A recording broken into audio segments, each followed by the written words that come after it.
பொன்னியின் செல்வன் புத்தகம் படித்த அனைத்து வாசகர்களுக்குமே ஒரு மறக்க முடியாத கதாபாத்திரம்னா அது வல்லவரன் வந்தியத்தேவன் சொல்லலாம். வாவ் வாட் எ மேன் அப்படிங்கிறதுக்கு மாதிரி அந்த கதாபாத்திரம் வந்து ரொம்ப இளமை துள்ளலாக, ரொம்ப துருதுருப்பாக, ரொம்ப அவசர புத்தியாகவே அது இருந்தாலும் நம்ம எல்லாருக்குமே ரொம்ப பிடிக்கிற மாதிரி, ரொம்ப ரசிக்கிற மாதிரி தான் வந்து கல்கி அவர்கள் எழுதியிருப்பார்கள். அப்பேற்பட்ட கதாபாத்திரம் தன்னுடைய ஆஸ்தான எஜமானான ஆதித்த கரிகாலன் கொடுத்த ஓலை எடுத்துக்கிட்டு தொண்டை மண்டலத்திலிருந்து சோழ மண்டலத்துக்கு வந்துக்கிட்டு இருப்பார். அப்படி அவர் வரக்கூடிய இடங்களில் தான் நம்ம இப்போ பார்க்க போகிறோம். இந்த வந்தியத்தேவன் கடந்து வந்த பாதையே அதுக்குண்டான ஒரு காணொளி தான். வாங்க நம்ம வந்தியத்தேவன் என்னென்ன விஷயத்தெல்லாம் கடந்து வந்திருக்காருன்றதை நம்ம பார்க்கலாம். நம்ம கல்கி ஐயா சொன்ன மாதிரியே இந்த இடங்கள்லாம் இன்னுமே ரொம்ப பசுமையாகவே இருக்குங்க. நீங்கள் எல்லாருமே அந்த இடத்துக்கு போனீங்கனாலே ரொம்ப தெளிவாக புரிஞ்சிக்கலாம். நாங்கள் என்ன பண்ணோம், சேத்தியத்தோப்பு வழியாக போகணும் முடிவு பண்ணி தான் அந்த ஸ்டீம் வச்சினோம். இந்த மாதிரி ஏரியாக்குள்ளே பூந்து போகணும்னு சொல்லி தான் போனோம். ஏன்னா நம்ம சேத்தியத்தோப்பு போகும்போது தான் நமக்கு வீராணம் ஏரியே வந்து ரொம்ப பரபரப்பாக ரொம்ப பெருசாகவே தெரியும். ஏன்னா அங்கேருந்து நம்ம பார்க்கும்போது இந்த குமாரக்குடி இந்த ரூட் வழியாக உள்ளே பூந்து போயிட்டே இருந்தோம்னா அதில் 2 ரூட் வரும், ரைட்டு லெஃப்ட்டுன்னு. அதில் நம்ம ரைட்டு பூந்து போயிட்டே இருக்கும்போது ரொம்ப அழகாக ரொம்ப ஒரு ரம்மியமாகவே இருக்குங்க. சைடில் 2 சைடுமே வந்து ரொம்ப பசுமையாக இருக்கும். சென்டரில் ஒரு ஜிடிஏ ரோடு போட்ட மாதிரி தான் அது போய்கிட்டே இருக்கும்.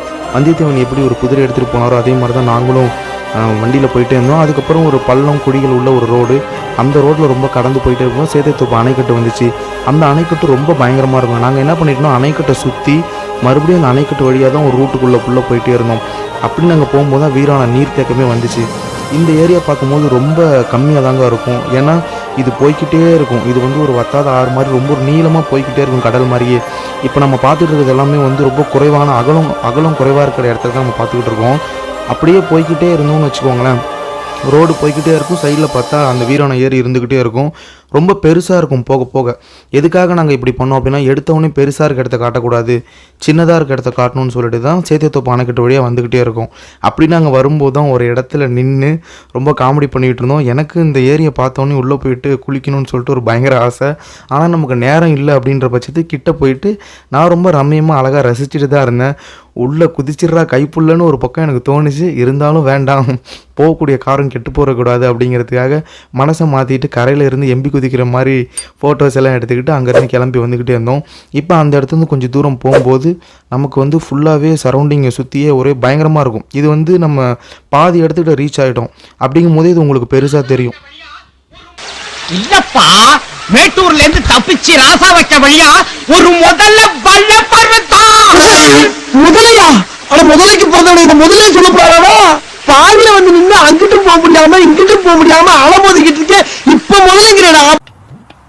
இவ்வளவு பெருசாக இவ்வளவு ரம்மியமாக இருக்க ஏரியை நீங்கள் பார்த்தீங்களா? கடல் போல் இருக்க இந்த ஏரியோடைய நீளம் வந்து 11.2 கிலோமீட்டரு.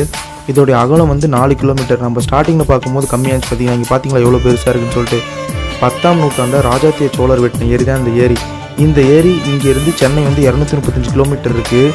அங்கே உள்ள சென்னைக்கு இங்கே உள்ள ஏரியிலேருந்து தான் தண்ணி சப்ளை ஆகுது. ஒரு நாளைக்கு 50லேருந்து 150 மில்லியன் லிட்டராக வாட்டர் வந்து இங்கே உள்ள தண்ணி தான் அங்கே வந்து போகுது. அதை புரிஞ்சுக்கோங்க.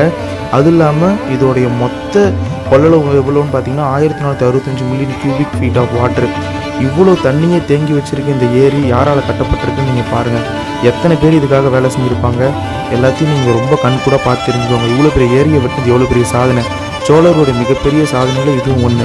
இப்போ நம்ம அடுத்து ஒரு ஏரியா பார்த்துட்டே வரோம்னா, இந்த செம்பரம்பாக்கம் ஏரி இதில் இருக்கிறது எல்லா தண்ணியும் தான் சென்னைக்கு வந்துக்கிட்டு இருக்கு. அதனால் சென்னை மக்கள் எல்லாருமே வந்து நீங்கள் ரொம்ப பார்த்து வைக்கக்கூடிய இடத்துல இதுவும் ஒன்று.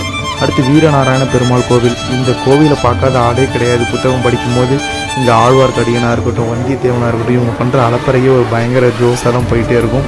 இந்த கோவில் ரொம்பவே நல்லாயிருக்கும். கொஞ்சம் பார்க்க பழைய கோவில் மாதிரி தான் இருக்கும். ஏன்னா அப்போயே கட்டின கோவில் இல்லவா, அதனால் உள்ளே பார்த்தீங்கன்னா சிம்பிளாக தான் இருக்குமே அந்த கோவில்.